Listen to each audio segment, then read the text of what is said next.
Malam itu, langit di atas desa Lebak Petung tampak pekat, seolah menelan cahaya bulan. Angin membawa aroma tanah basah bercampur dengan suara serangga malam. Bayu baru saja kembali dari kota, menapakkan kakinya lagi di rumah peninggalan orang tuanya setelah bertahun-tahun merantau. Di rumah itu, hanya ada ia dan adiknya, Rini, seorang gadis 22 tahun yang lugu dan penakut. Hari pertamanya kembali ke desa disambut dengan pemandangan aneh. Warga bergegas pulang, menutup pintu dan jendela rapat-rapat sebelum matahari sepenuhnya tenggelam. Suasana mendadak sunyi, seakan desa itu mati sebelum waktunya. Bayu mengernyit, merasa heran. Kenapa semua orang buru-buru masuk rumah? Ren, tanyanya sambil menaruh tas besar di ruang tamu. Rini menunduk, wajahnya tampak cemas. Malam ini malam Jumat, Kak. Warga Lebak Petung selalu takut kalau sudah malam seperti ini. Bayu tertawa kecil, melepas lelah dengan nada meremehkan.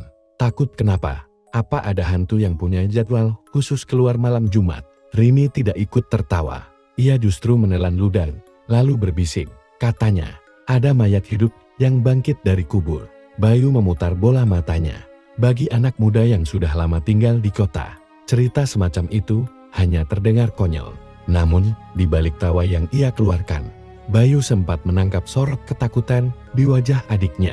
Malam semakin larut, angin bertiup lebih dingin, seolah menusuk ke dalam tulang. Bayu masih asik membaca buku di ruang tengah ketika terdengar suara gaduh di luar. Suara orang-orang berlarian, teriakan panik memecah kesunyian. "Yuk bangun, cepat keluar!" teriak seorang tetangga dari luar rumah. Bayu buru-buru menyambar jaket dan keluar. Di depan rumah tetangga sebelah, orang-orang sudah berkerumun. Di dalam kamar, seorang lelaki paruh baya terbujur kaku. Kulitnya membiru, bibirnya pecah-pecah. Yang membuat bulu kuduk merinding adalah tanah lembab yang menempel di jendela kamar. Tanah itu masih basah, beraroma anjir seperti baru diambil dari kuburan. "Mayat hidup itu datang lagi," bisik seorang perempuan tua dengan suara bergetar. Bayu menelan ludah. Untuk pertama kalinya, ia kehilangan kata-kata. Senyum meremehkan yang tadi ia tunjukkan perlahan hilang, berganti dengan rasa dingin yang menjalar di punggungnya. Rini menggenggam tangan Bayu erat-erat. "Kak, kita harus hati-hati. Aku takut mayat itu akan datang ke rumah kita." Bayu menatap mata adiknya yang berkaca-kaca. Ia masih mencoba menyangkal, mencoba mencari alasan logis. Mungkin tetangga itu mati karena sakit. Mungkin tanah itu hanya iseng ditaruh orang. Namun, di dalam hatinya, ada rasa resah yang tidak bisa ia bantah. Malam pertama di Lebak Petung tidak berakhir dengan ketenangan, melainkan dengan tanda tanya besar yang menggantung di kepala. "Bayu, benarkah ada mayat hidup yang bangkit dari kubur setiap malam Jumat? Ataukah semua ini hanya permainan pikiran orang-orang desa yang terjebak dalam mitos?" Bayu mencoba meyakinkan dirinya, tapi suara gonggongan anjing yang terus-menerus ke arah pemakaman membuatnya sulit tidur. Dalam kegelapan, ia merasa seolah-olah ada sesuatu yang sedang mengawasinya dari kejauhan. Dan malam itu, untuk pertama kalinya, Bayu mulai merasakan bahwa cerita-cerita horor yang dulu ia anggap tak masuk akal, mungkin saja nyata. Sejak kematian mendadak tetangganya malam itu, suasana di desa Lebak Petung berubah, semakin mencekam. Warga makin jarang keluar rumah setelah maghrib, dan setiap malam Jumat, desa seolah mati. Pintu tertutup rapat, jendela diselimuti kain, bahkan suara-suara anak kecil pun lenyap, tergantikan oleh gonggongan anjing yang seakan mengabarkan sesuatu yang tak terlihat. Bayu masih berusaha menyangkal. Baginya, kematian mendadak itu bisa dijelaskan secara logis. Tapi rasa penasaran menggerogoti pikirannya. Apalagi, setiap kali malam datang, ia teringat tanah basah yang menempel di jendela kamar korban. Bau anyir itu seakan masih menempel di hidungnya. Malam Jumat berikutnya, Bayu tak bisa menahan diri.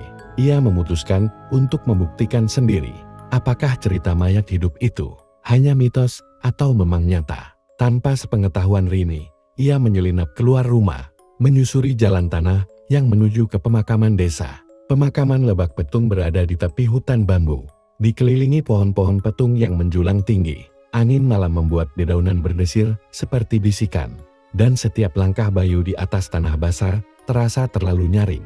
Di balik pohon besar, Bayu berjongkok, menahan napas. Jantungnya berdegup tak karuan. Ia menatap deretan makam tua yang sebagian sudah miring dan ditelan lumut. Jam menunjukkan tengah malam. Awalnya, tak terjadi apa-apa. Hanya suara burung hantu dari kejauhan. Bayu mulai merasa konyol. Ia hampir bangkit untuk pulang ketika tiba-tiba tanah dari salah satu makam tua mulai berguncang. Bayu membeku. Pandangannya terpaku pada gundukan tanah yang bergerak. Seolah ada sesuatu dari dalam yang ingin keluar. Suara tanah retak terdengar jelas. Lalu perlahan sebuah tangan pucat menyembul dari dalam tanah. Jari-jarinya kurus, kukunya panjang dan hitam, bergetar mencoba meraih udara. Bayu ingin berlari, tapi kakinya terasa berat seperti terikat. Dari lubang tanah itu, perlahan muncul sosok tubuh mengenakan kain kafan yang sudah kompang-camping. Wajahnya rusak, sebagian kulit mengelupas. Matanya kosong tapi menyala redup seperti bara api yang tersisa. Sosok itu mayat hidup Sastro bangkit dengan gerakan kaku. Setiap langkahnya menimbulkan bunyi krek. Krek seolah tulang-tulangnya retak. Bayu menutup mulutnya dengan tangan, menahan teriakan yang hampir pecah. Sastro berdiri tegak, lalu menoleh perlahan. Seakan menyadari ada yang mengawasinya. Tatapan matanya jatuh tepat ke arah Bayu. Darah Bayu terasa membeku. Dadanya berdegup makin keras. Ia menunduk cepat, bersembunyi di balik batang pohon. Tapi langkah berat itu semakin mendekat. Bau busuk yang menusuk hidung membuat perutnya hampir muntah. Lalu langkah itu berhenti tepat di depan pohon tempat Bayu bersembunyi. Bayu menutup mata. Keringat dingin membasahi pelipisnya.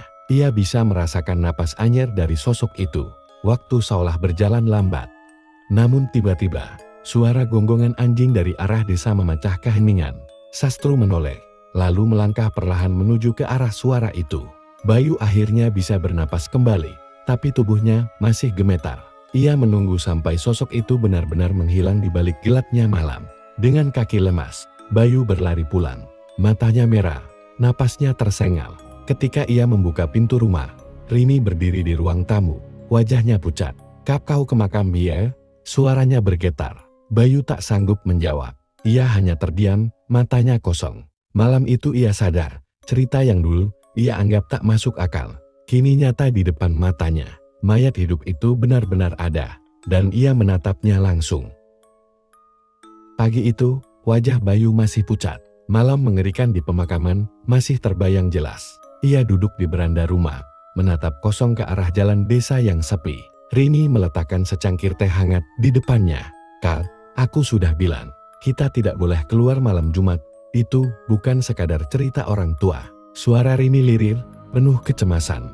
Bayu menggenggam cangkir, tapi tangannya bergetar. "Aku melihatnya, Rin. Dia benar-benar keluar dari kubur. Sastro aku kenal wajahnya. Bukankah dia sudah meninggal beberapa bulan lalu?"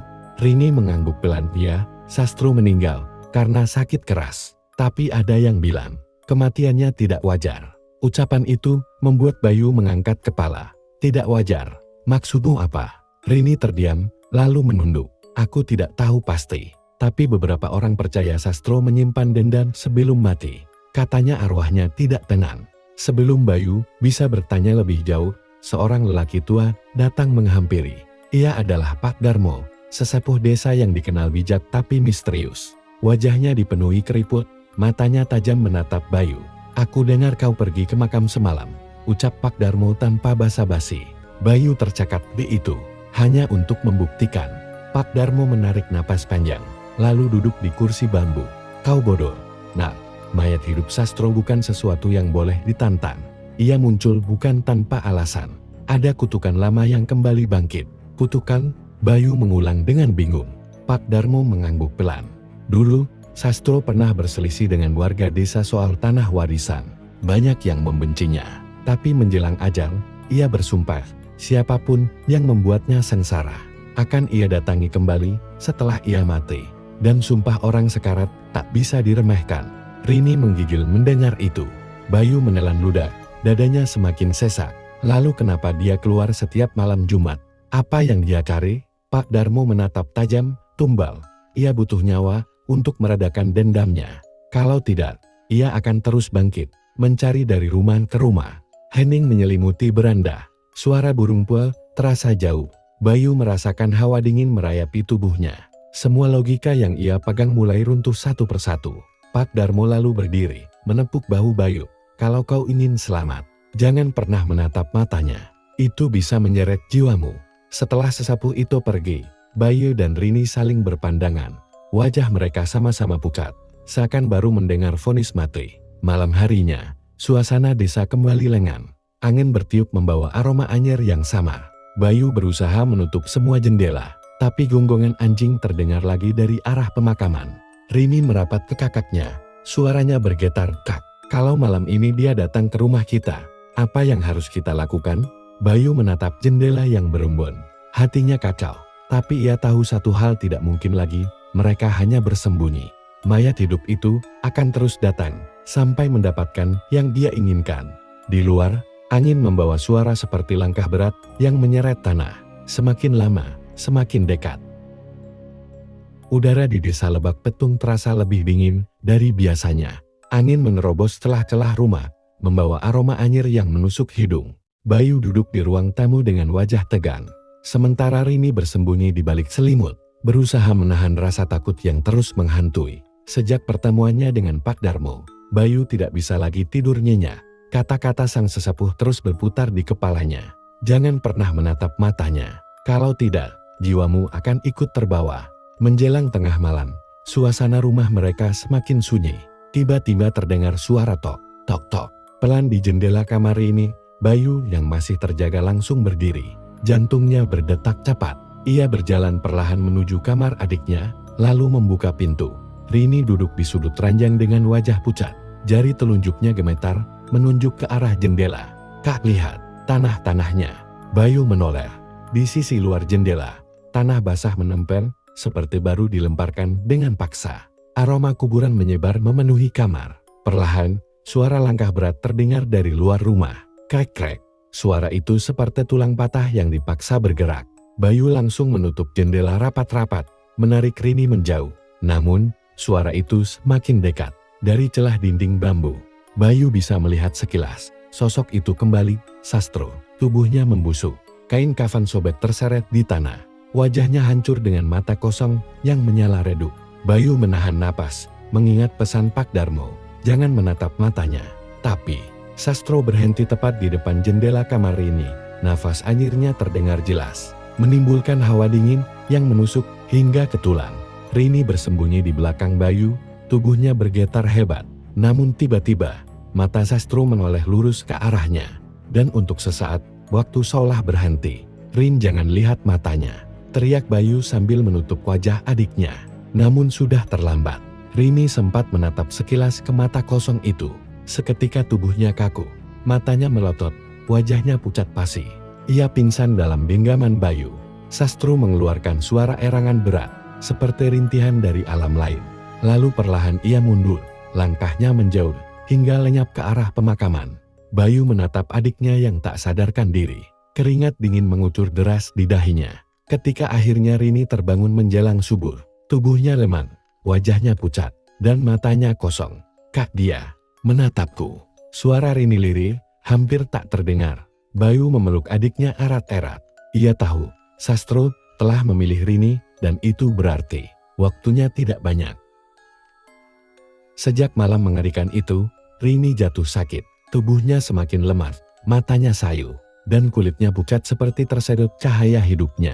Bayu mencoba memanggil dukun kampung, namun tidak ada ramuan atau doa yang bisa menyembuhkan.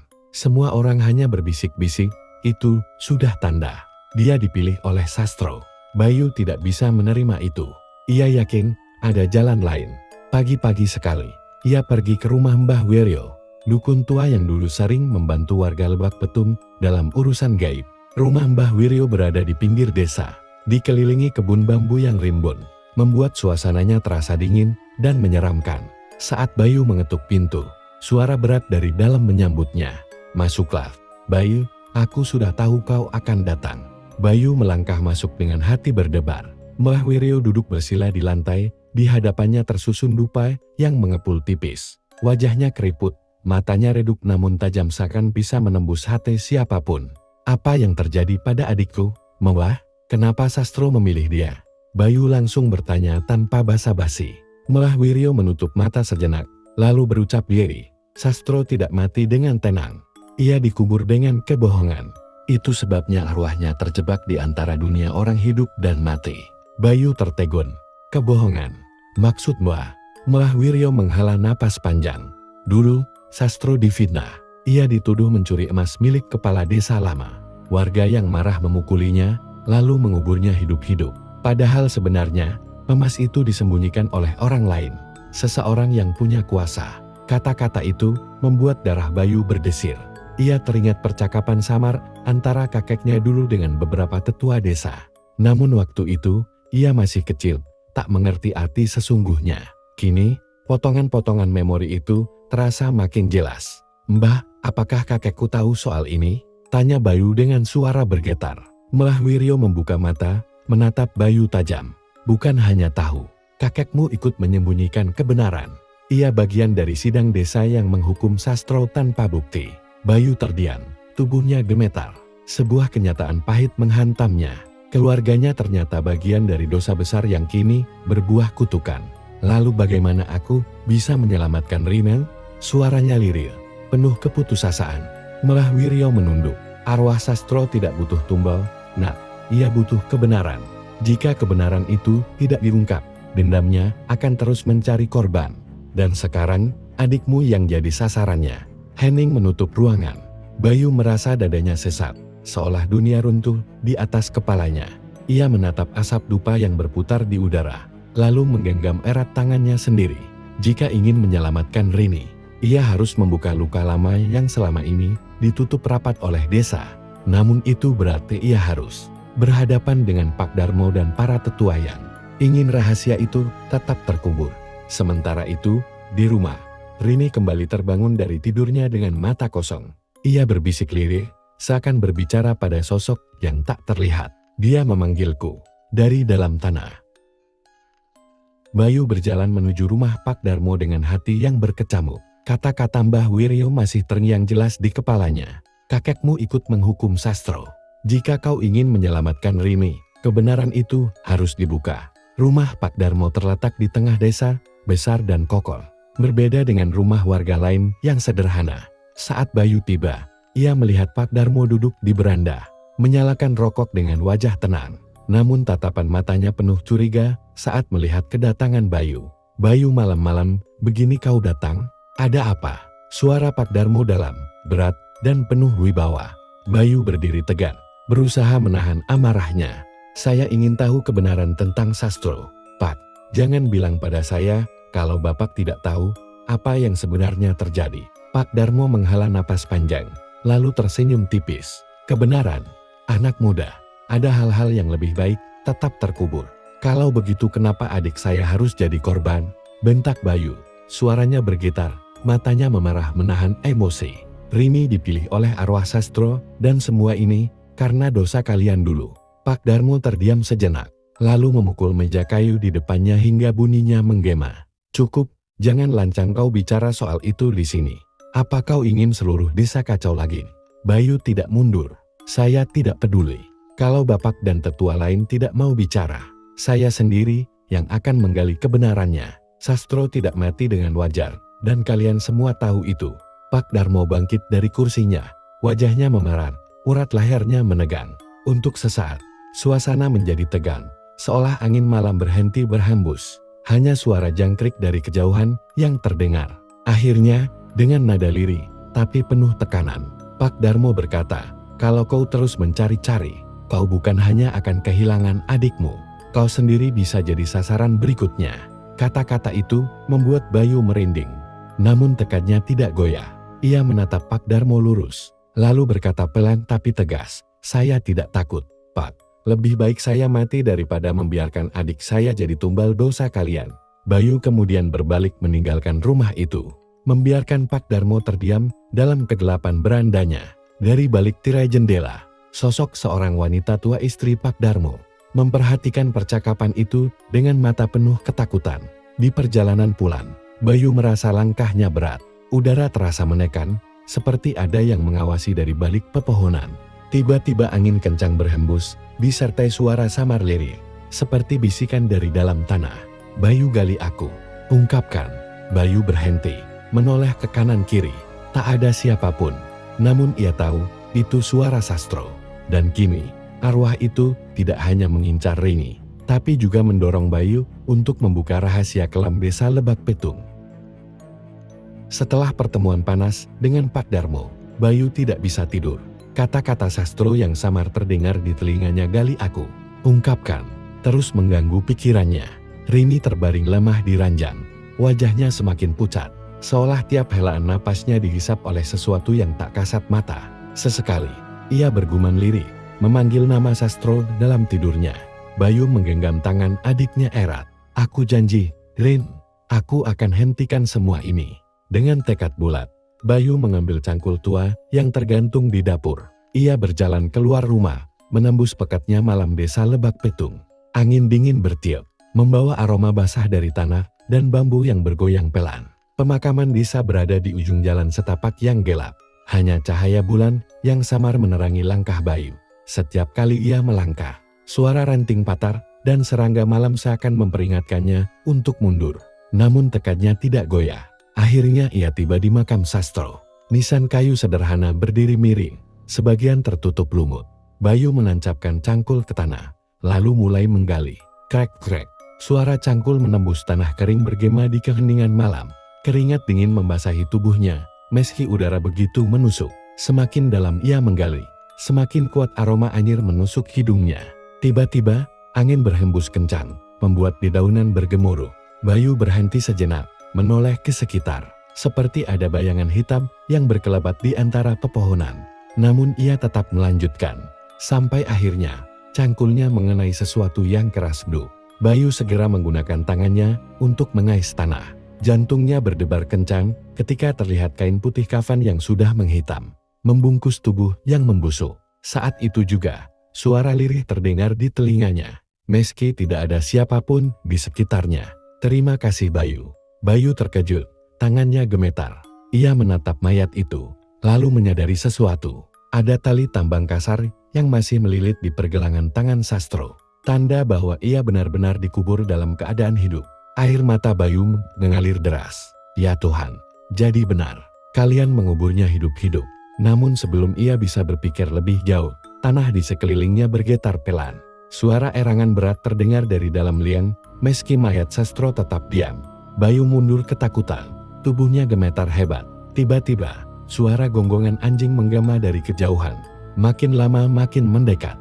Bayu buru-buru menutup kembali galian itu dengan tanah seadanya, lalu berlari meninggalkan pemakaman. Sesampainya di rumah, ia mendapati Rini sudah duduk di tepi ranjang dengan mata kosong, menatap lurus ke arah pintu. Saat Bayu masuk, adiknya itu tersenyum samar dan berbisik, "Kak, aku bisa dengar dia sekarang. Dia bilang waktunya sebentar lagi."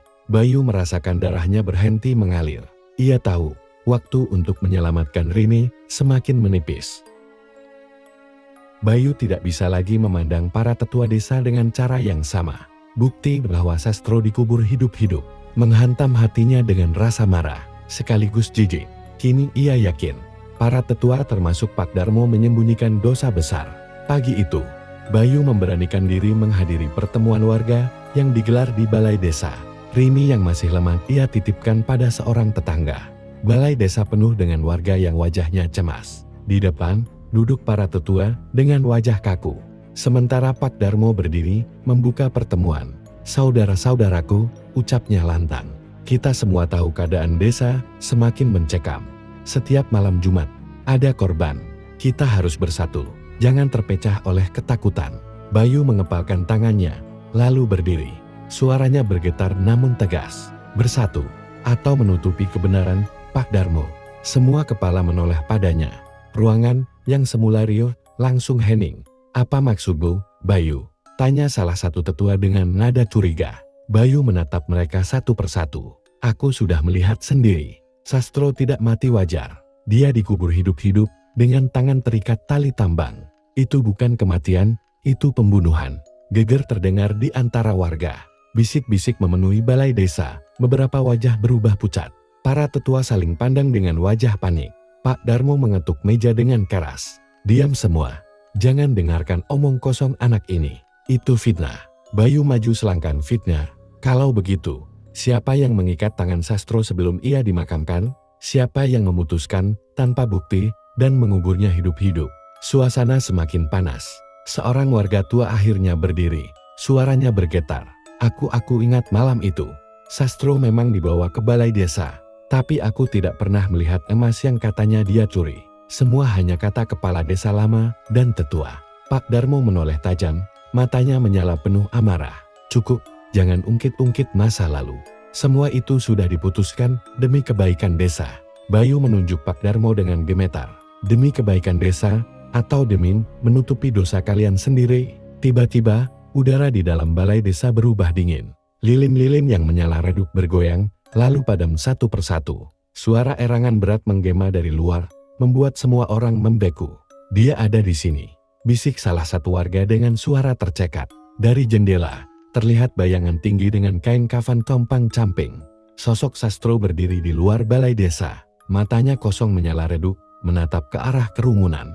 Warga berteriak ketakutan. Sebagian berlarian keluar. Para tetua terpaku di tempat. Wajah mereka pucat seperti kehilangan darah.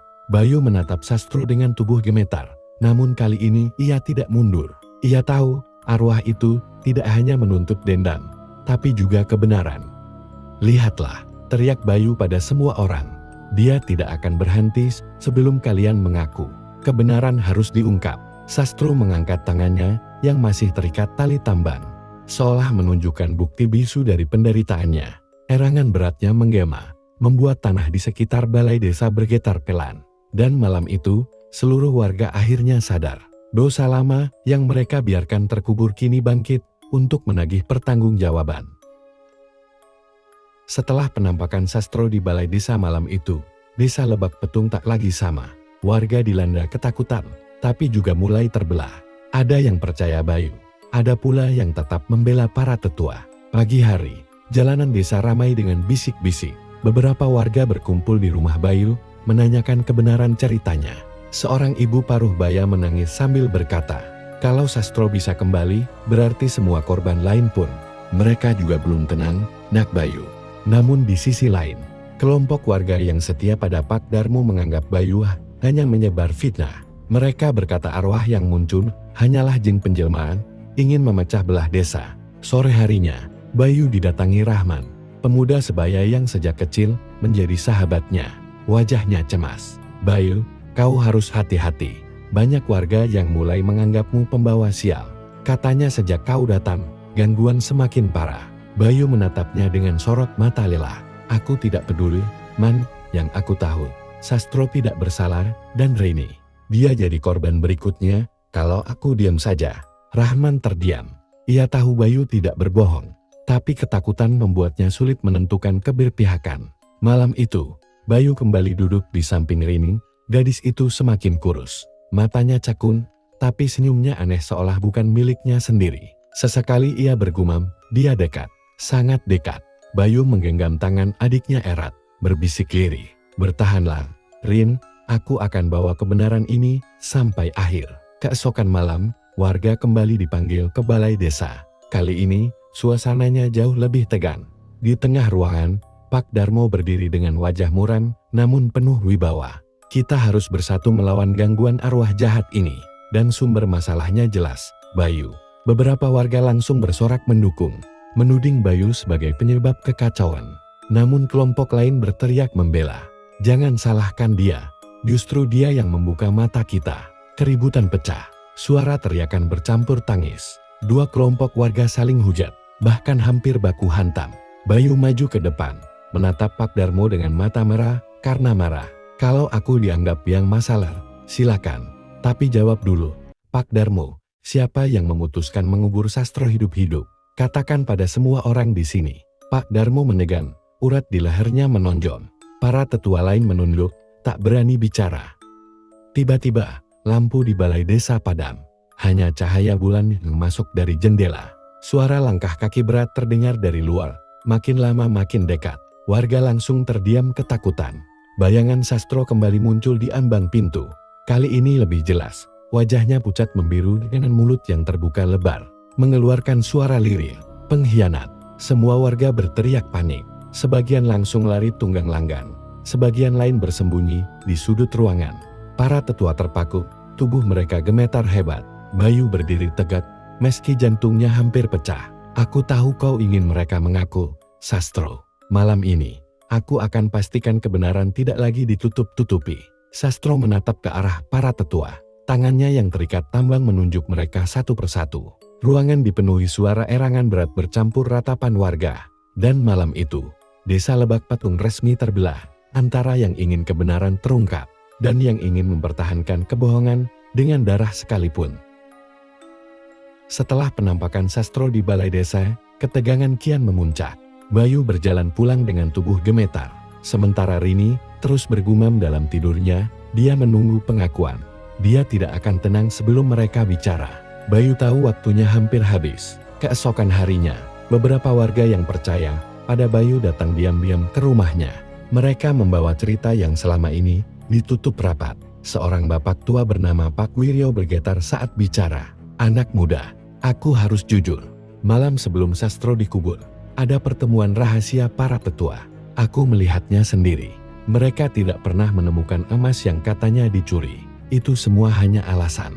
Bayu menatapnya lekat-lekat. Alasan untuk apa, Pak? Pak Wiryo menunduk, suaranya berbisik. Untuk menutupi perjanjian lama. Dulu, saat desa dilanda pagebluk, para tetua membuat perjanjian.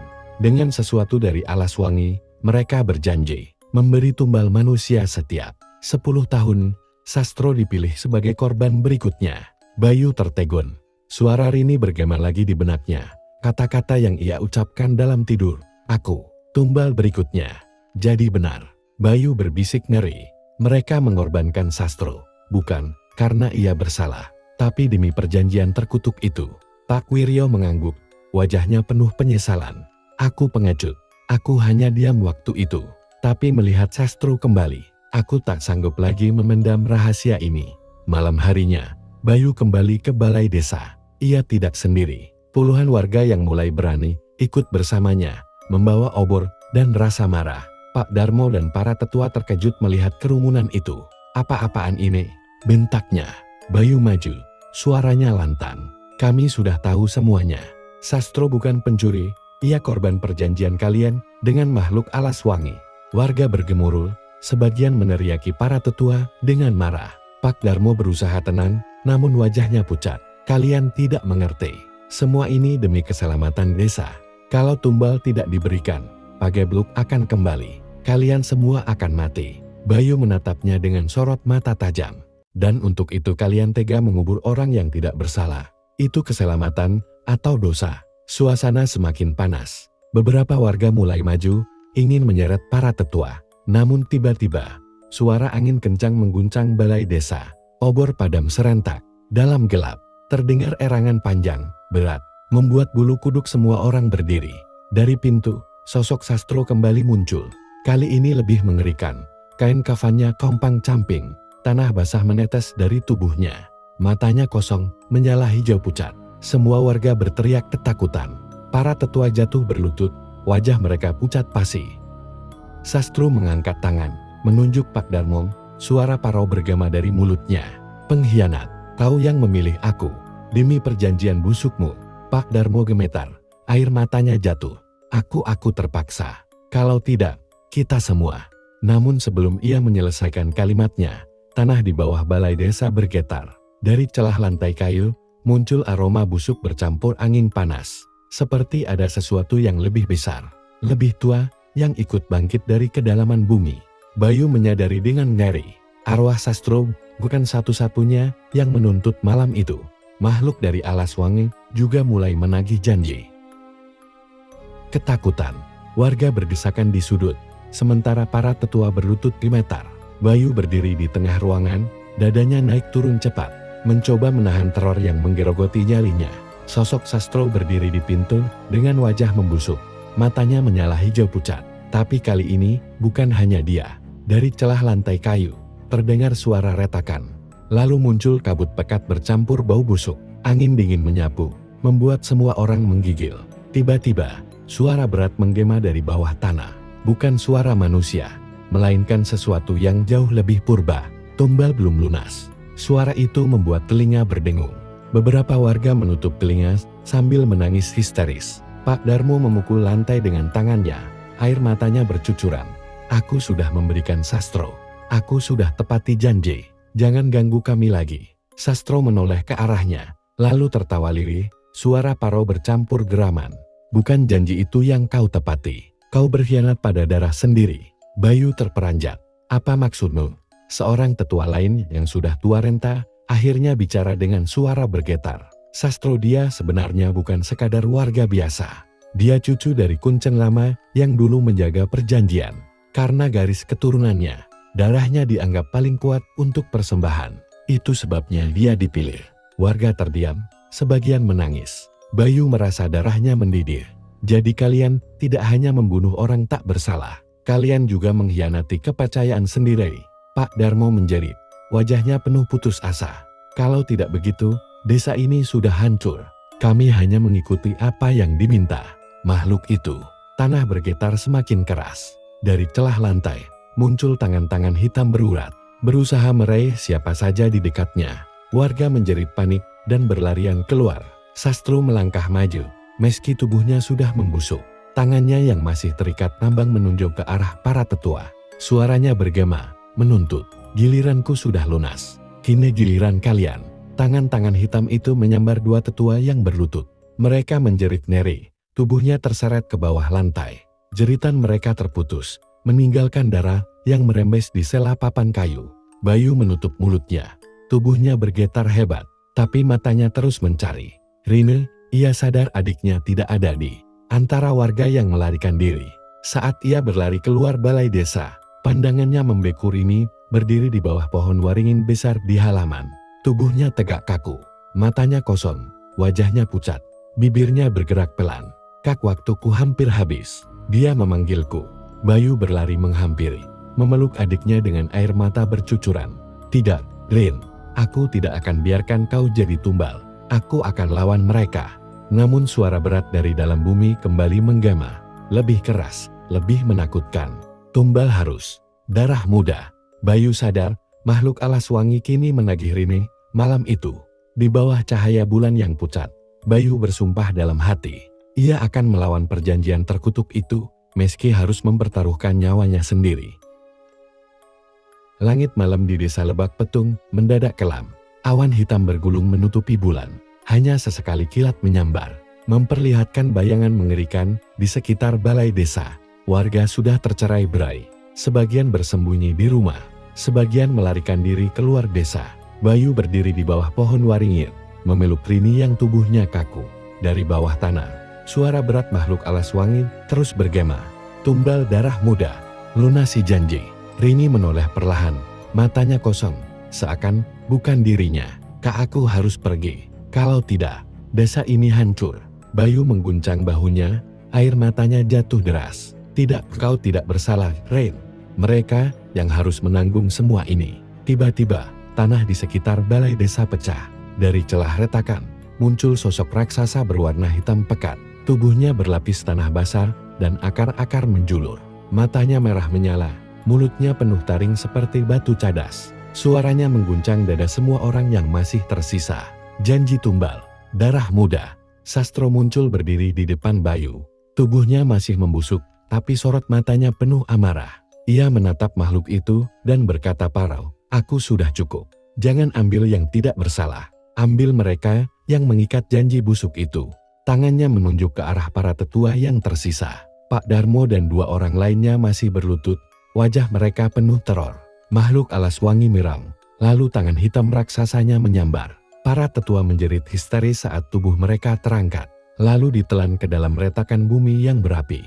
Jeritan mereka menggema. Lalu hilang ditelan kegelapan. Tanah kembali bergetar.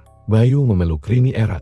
Takut adiknya ikut terseret. Tapi makhluk itu belum puas. Matanya menatap lurus ke arah Rini. Tumbal harus darah muda. Sastro mengangkat tangannya, lalu memutus tambang yang melilit tubuhnya. Kain kafannya terbuka, memperlihatkan luka-luka mengerikan di tubuhnya.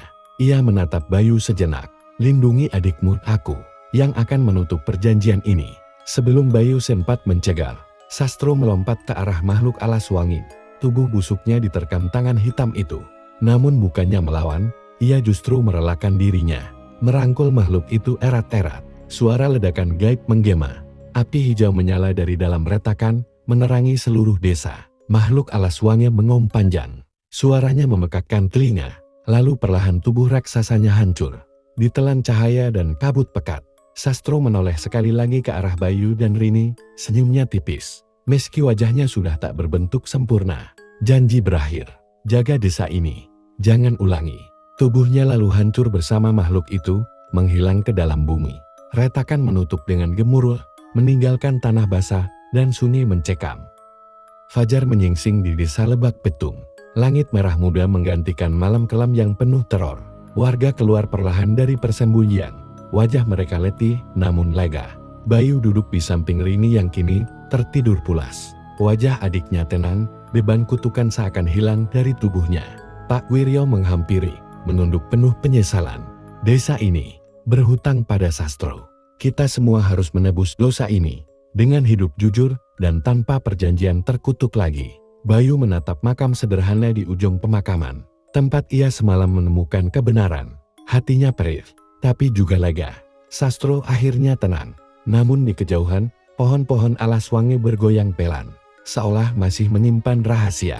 Bayu tahu, kengerian malam itu akan selalu menjadi pengingat bahwa dosa yang ditutupi hanya akan bangkit kembali.